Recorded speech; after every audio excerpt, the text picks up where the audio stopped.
What image flashes in your mind when you hear Rome? The legions marching in perfect formation across Gaul, conquering vast lands under Julius Caesar?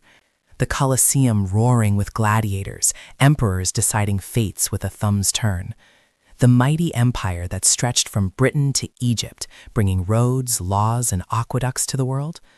That's the glory that still shines through the ages, but it's only part of an epic tale spanning over 1,000 years, from a tiny settlement on 7 hills to the unchallenged ruler of the Mediterranean, and finally to a slow, agonizing decline into legend. Long before Rome was born, the Italian peninsula was a patchwork of tribes and cities.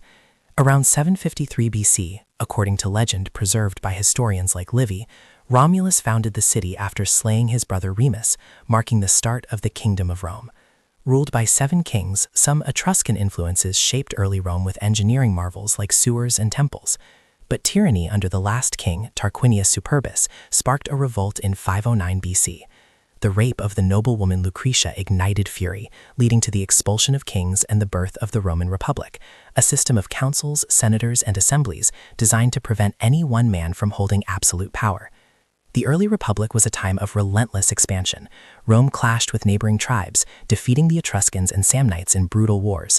By the 3rd century BC, Rome dominated Italy, forging alliances and citizenship ties that bound conquered peoples to its cause.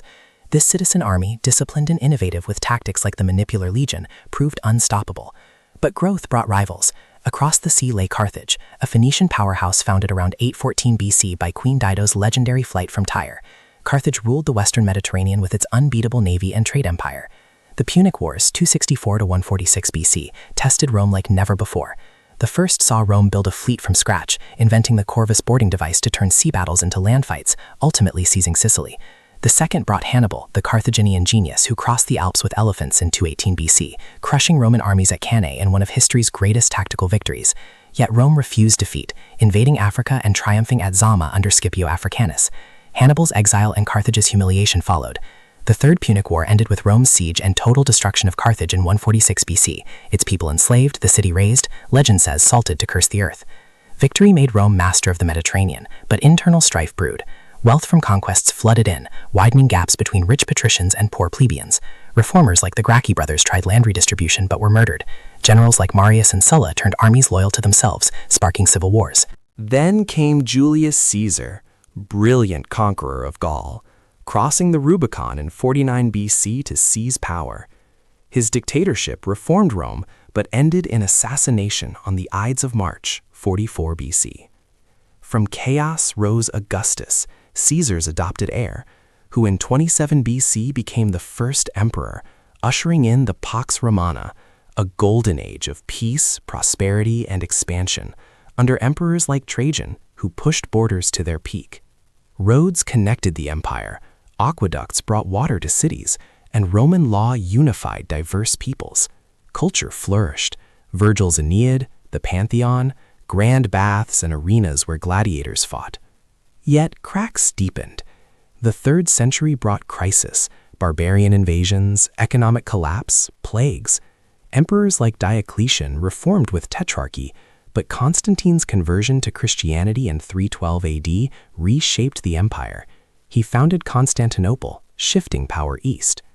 The Western Empire weakened under waves of Germanic tribes. Visigoths sacked Rome in 410 AD, Vandals in 455. Finally, in 476 AD, the barbarian Odoacer deposed the last emperor, Romulus Augustulus. Rome didn't vanish in flames like Carthage.